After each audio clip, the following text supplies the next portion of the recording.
Hello anyone, everyone, and no one, and welcome back to another Minecraft Bedrock Edition tutorial. Today's tutorial, I'm going to show you how you can build a nether-based gold farm that produces over 1,000 ingots per hour, which turns into over 115 blocks per hour. This farm is relatively simple. It does have a few key mechanics like running on split density. As you can see by the numbers to my right hand side over here, nice little arrow pointing at that, the hostile mob cap in this farm can go up to 32 at once. 32. You can have 32 pigmen spawning in this thing all the time. If we just take a look around here, as you can see, it's pretty much non-stop raining pigmen. Look. We just had 5 spawn right there.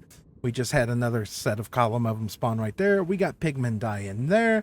We got pigmen dying there. We got pigmen dying everywhere.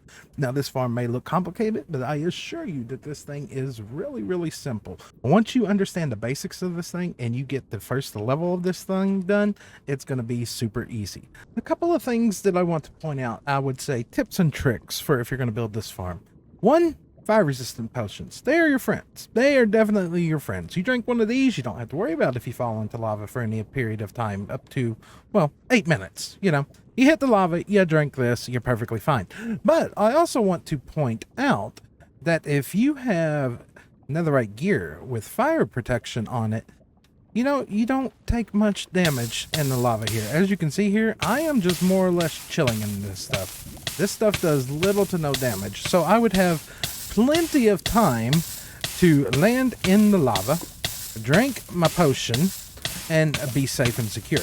And even if you didn't want to go to that point, even with 3 pieces on, as you can see here, you are taking very little damage, which gives you time to do another known trick that a lot of people may not know for Bedrock Edition.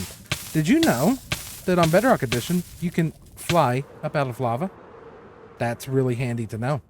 That's really handy to know. So if I just come down here and I land once again in survival, I deploy my elytra. Come on game. See, look at that. We can fly right up out of there. So definitely a tip and trick worth knowing. One other minor one that I would suggest for building this farm, you are going to be dealing with lots of magma cubes. And if you have a Frostwalker 2 enchantment on your boots, guess what? You can walk over here and you can stand on the magma and take absolutely no damage. I take it off. I take all kinds of damage. I put it back on. I don't take no damage standing on that. So that's a few things I would suggest. One final tip, totems. Totems, that little bitty thing on my hotbar right there, those are your absolute best friend. If you are rocking a totem and you fall into lava and your totem pops, you get pretty much like 5 minutes of a fire resistance where you're just laughing in the lava. Would highly recommend, you know, having a teddy bear in your offhand. That being said, let's jump into the tutorial, shall we? And a list of materials that you're going to need for this farm follows as...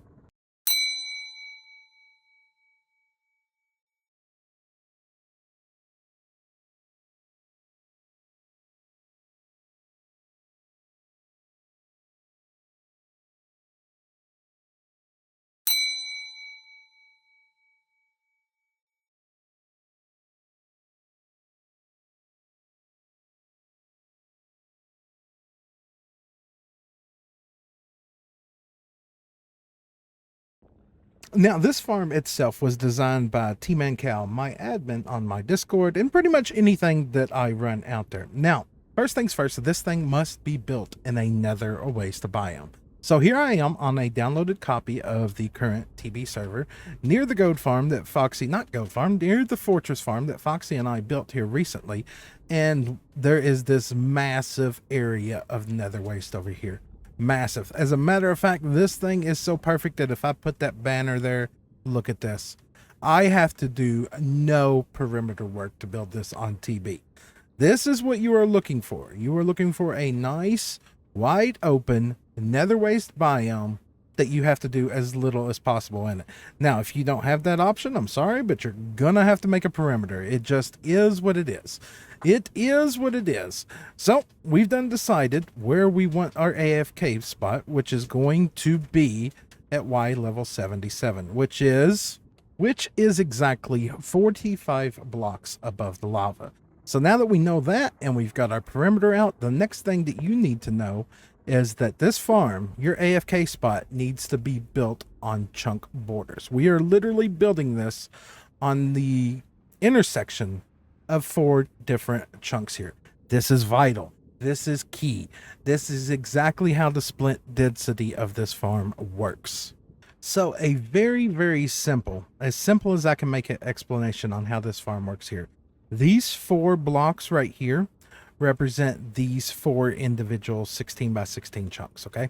So if we're AFKing right in the middle where my cursor is right there, we have between where we're going to build these farms 1, 2, 3, 4 chunks.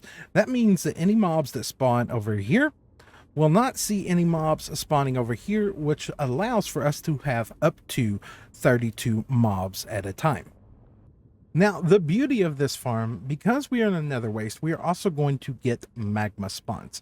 But the beauty of it, since we are AFKing here, any magmas or anything that spawns out there or out there is over 32 blocks away from the player, which means it has a random chance of despawning. So we don't have to build some crazy elaborate system to take us away or bring us back. We can just set here, AFK, collect all the gold we want, and not have to worry about none of the magmas. So a key thing for this farm is knowing how to see a chunk borders. Now, if you're on a console or something like that and do not have access to Foxy's marker pack, I have a tutorial on my channel of how to find chunks in survival.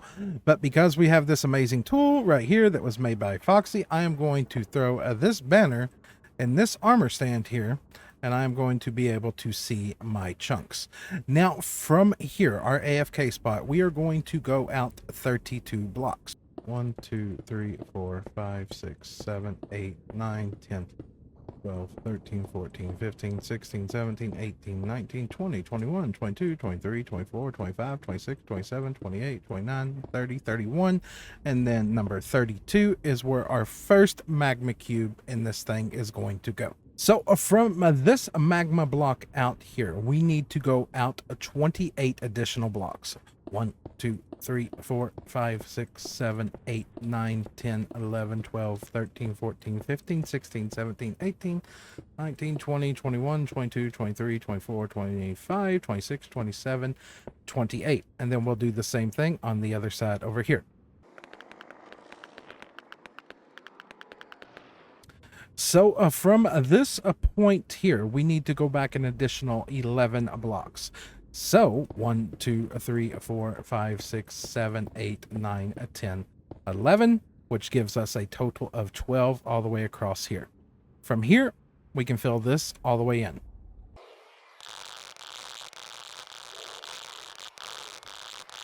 So once you have your first magma pad in here, we're going to go ahead and knock out this first block right here, and we're going to place down a piece of glass right there. Now, I would recommend anywhere you're putting eggs for it to be glass. That way, we're really trying to prevent other spawns in this area. Now, of course, I'm using tinted glass, but you do not need to use tinted glass. I'm just using it because, well, it's the only piece of glass my RTX pack does not act crazy with. Okay, so from there, we're going to put down our first turtle egg. Now, from here, we need to go over 9 additional blocks. So 1, 2, 3, 4, 5, 6, 7, 8, 9. And then we need to go back 7 blocks. 1, 2, 3, 4, 5, 6. We're going to go ahead and punch out this block right here because this is going to be our 7th. We're going to place down a piece of glass, followed up by another egg. Of course, we don't need these here. These were just temporary. And now we're going to continue on this way. And now we're going to go out 10 blocks. So from here, we got the 1, 2, 3, 4, 5, 6, 7, 8, 9, 10. This is going to be where our glass is. And then our egg in on this side there. And of course, these were all temporary blocks. We do not need these anymore. Now, for the other side here, it's exactly the same thing. 1, 2, 3, 4, 5, 6, 7, 8, 9. We're going to go back 7. So 1, 2, 3, 4, 5, 6. Punch out that one. And 7. We will place a turtle egg right there. Of course, we do not need these temporary blocks. We will go ahead and knock them out. And then we need to go over 10 blocks once again. 1, 2, 3, 4, 5, 6, 7, 8, 9. Place in our glass and our turtle egg and remove all of these temporary blocks here.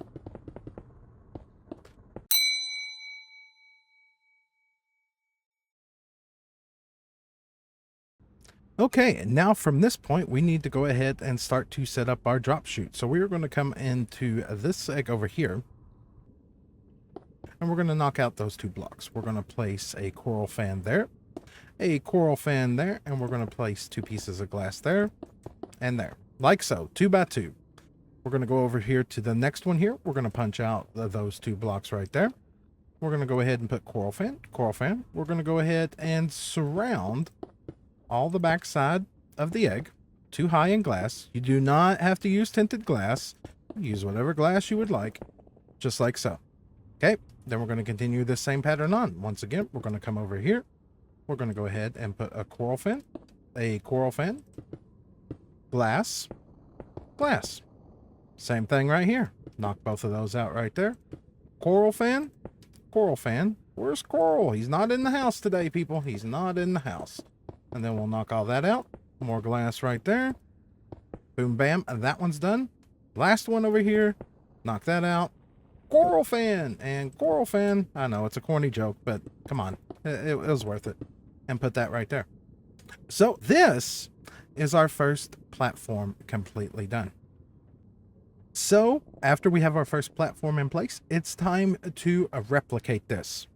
Build 5 more on top of this and 5 more below this. And that is as simple as coming up directly above the glass that we have placed right there.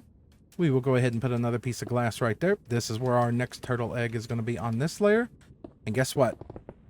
Build it 5 more times above and below until you get something like this.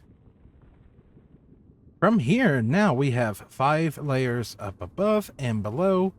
So from this point, we need to come up here and cover the very top of this farm in glass. That way we are preventing ghasts from spawning over here as well.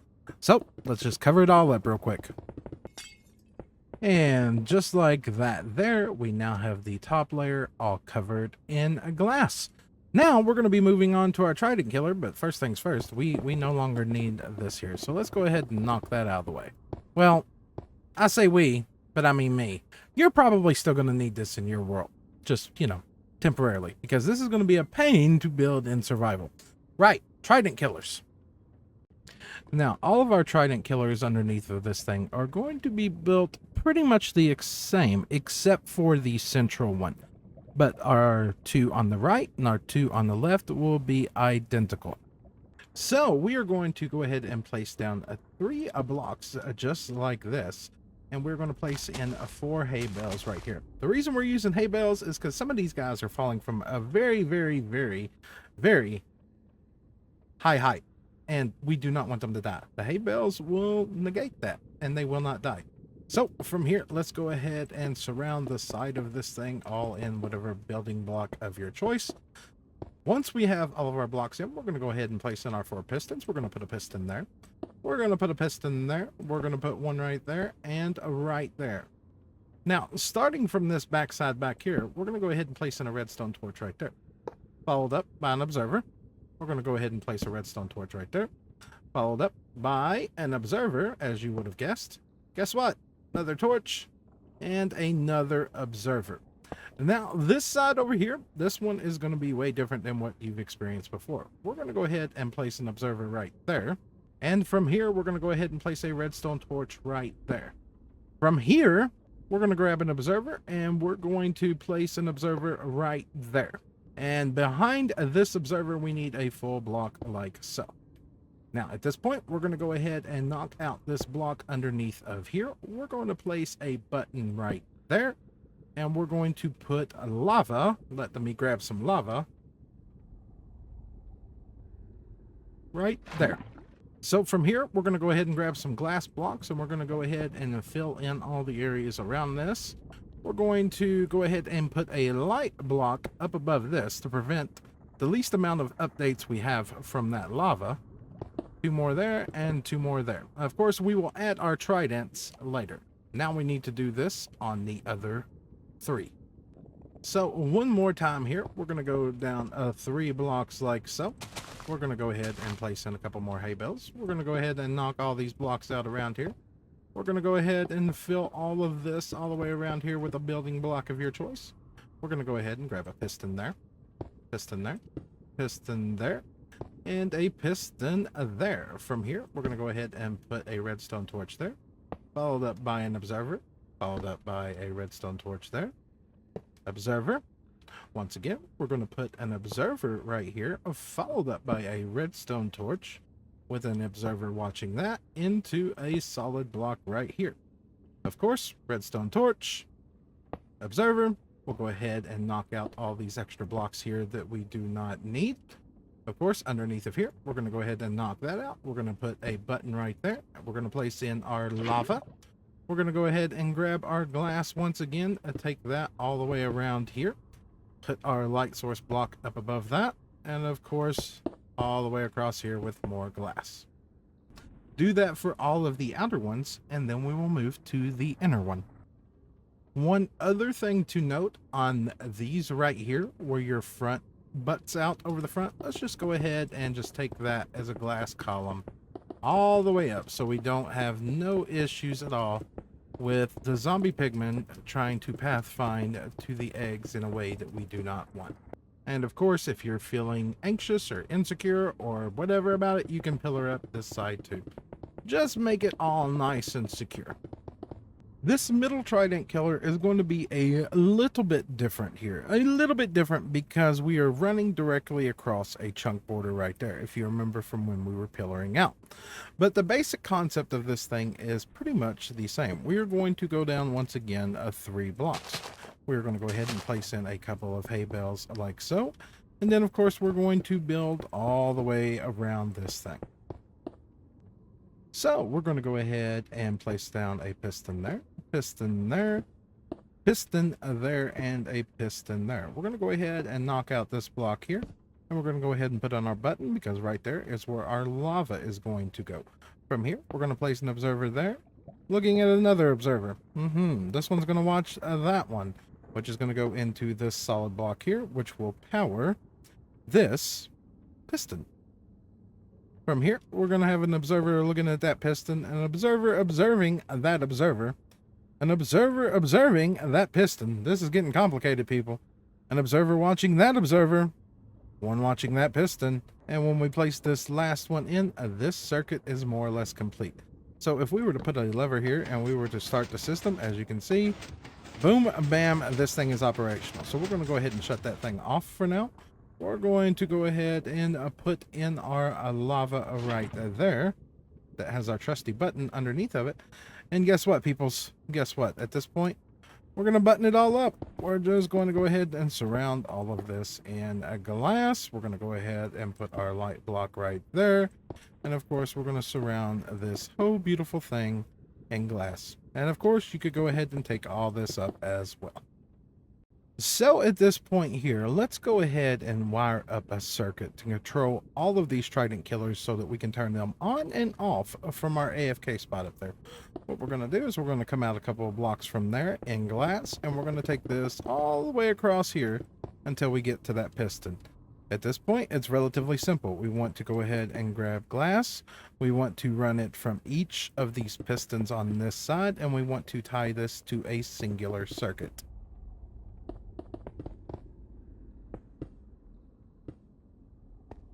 So once we have that, let's go ahead and dab all this right here in redstone just like so. We're going to go ahead and put a repeater somewhere along in through here, and we're going to go ahead and throw one right in through there. We're going to go ahead and run redstone dust all the way up to these. And of course, as we come back through here, we're going to run it all the way up to this point here, which as you can tell, hooks all those up together. And if we run it up there, all of those are hooked up together as well. Now, of course, this right here is not going to be our on and off circuit. We need to control that from our AFK spot up there. So what we're going to do is we're going to pull this piece of glass all the way across here till we get all the way to our AFK spot right over here. From here, we're going to go ahead and run a redstone line all the way across through here. all the way up here, and of course connect that up to that piston. Now somewhere in the middle here, we're going to need a redstone block. So let's go ahead and get our redstone block so that we can just shut this whole system off for a moment. We'll put that right there. Wherever your redstone circuit ends, you run out of redstone, just go ahead and slap in a repeater so that we can get this all the way over here. Now, as you can see, all of our Trident killers are now turned off. So let's connect this up to that area up there. Now, of course, from this point right here, you need to be able to control that redstone block from up here. And the simplest way that we're going to do this is we're going to place a sticky piston in right there. We're going to go ahead and put a lever in, and we're going to go ahead and extend that out. And then we're going to go ahead and drop this down 1, 2, a 3, a 4, a 5, a 6. And then, of course, at the bottom of that, we're going to go ahead and put in a redstone block right there. From there, we're going to go ahead and put out another piston, which will extend out, and we're going to go ahead and go down 1, a 2, 3, a 4, a 5, which will grab that redstone block there. So when we shut this off, that line will be unpowered, and when we turn it on, the line will be powered, and it will stop all of our Trident killers. Really, really simple. Just saying. That seems too simple. So at this point here, I would like to prove that this thing is genuinely working. So what we're going to come over here and do is we're going to go ahead and place in our Tridents. We're going to fill that back up with glass. Of course, do the same over here. Go ahead and knock out a block. Throw in your Trident. Go ahead and fill that back in with glass. Once again, let's do this on all the different Trident killers that we've set up so far.